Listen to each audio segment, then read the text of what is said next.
You can go more. Okay, so this is obviously going to be a series on zero. Yeah. Okay.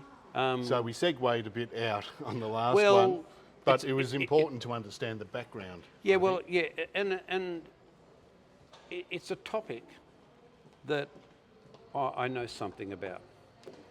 There are plenty of topics I know nothing about. So if you want to ask me how was this laneway engineered, my answer is I have absolutely no goddamn idea, and I don't care. But if you want to know, go get an engineer. He'll tell you exactly how this is making, exactly how it works. That's fine. Don't ask me an engineering question. Okay, ask me a question on philosophy, I'm happy to go. Right. So you said in the last video that zero was a placeholder.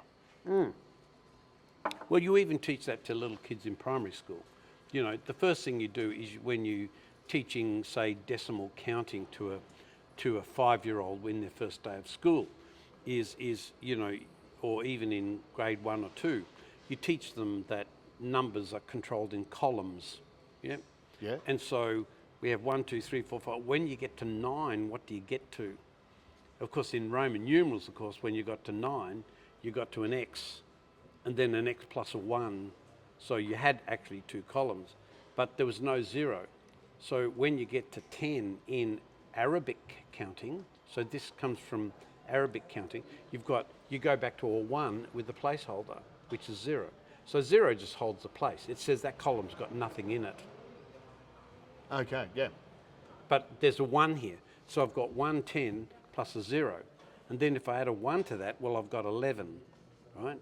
But if you're in Roman numerals, you've now got an X and a 1. And then to 12, you've got an X and 2 ones. And then to a 13, you've got an X and 3 ones. And here's the problem. If you go around here anywhere and you find an ancient Roman construct and you want to know the date of it, you've got this many X's and L's and C's and V's together to work out the date, right? Whereas I can just give you 1954 and it's there.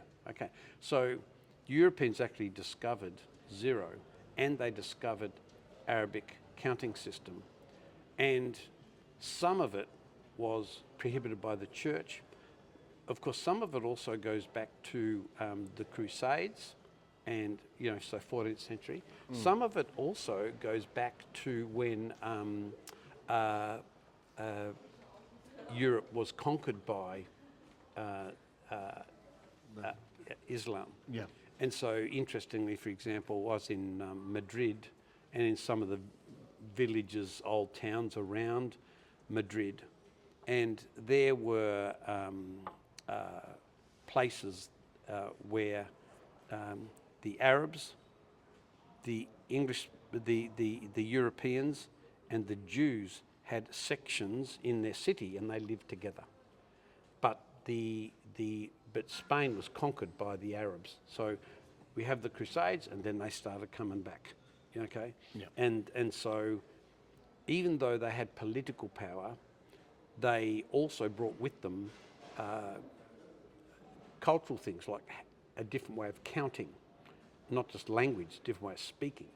And so moving away from the sinfulness of 0 and infinity, we now move to, well, it's just a counting system, it's just a placeholder. But for a lot of those people, they then had to separate and unlearn the evilness that was associated with 0 and speaking of the infinity, of disassociating infinity, and now it's just a placeholder, so it just holds a place. So of course, in computing now, we understand that all signals in computing are just 1s and 0s, they're binary. And so all computer code is a 1 and a not 1. It's a 1 and a not 1. Or it's a switch on and it's an off, but we call the off 0.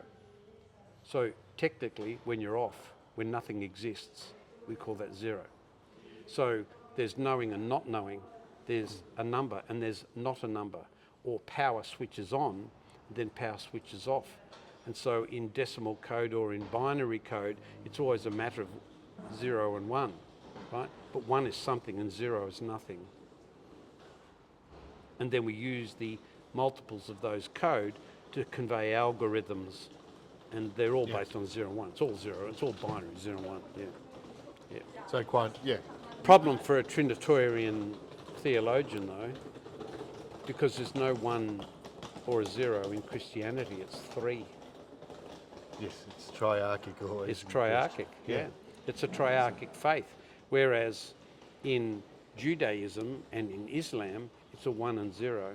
It's a monotheistic God, or there's nothing. We'll go into monotheism another day. Yeah. So your question was about zero as a placeholder. Well, we teach that to little kids.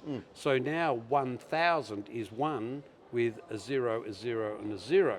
That column is units, that column is 10, that column is hundreds, that column is thousands. So when you're teaching little kids how to count, and it's part of the education indoctrination process of we're teaching them mathematics because we're teaching them an order, not a philosophy. But hidden behind all maths is a philosophy. That's why we know that there was a time when we didn't believe in 0, and now there's a time where we do believe in 0. And the greatest rejection of 0 was in fact the church. There were not less than a few thousand people killed for believing it. Plenty of that went in, for the love of God, we're about to kill you because your belief is wrong. Yeah, plenty of that went on. Yes, so history 0. is riddled with that. The funny thing is now we've got 0 in the risk and safety industry, which has now been flipped back to what it was originally. It's an ideology. Yeah. So 0 is actually no longer a placeholder in the risk and safety industry. It's a complete ideology that if you don't agree with me, you can't work for this company. So it's now no longer a numeric anymore.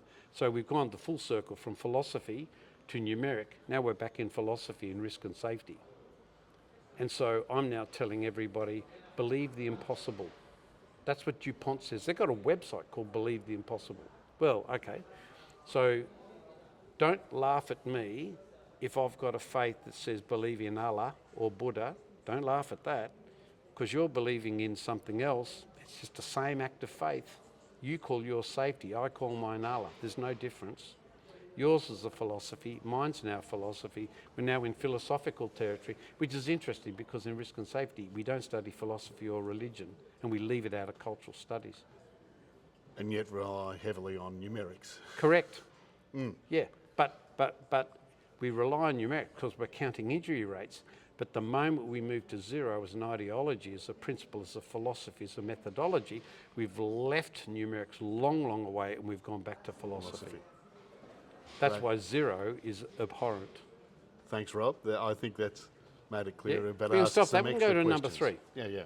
Yeah, we can do a series on 0 if you like.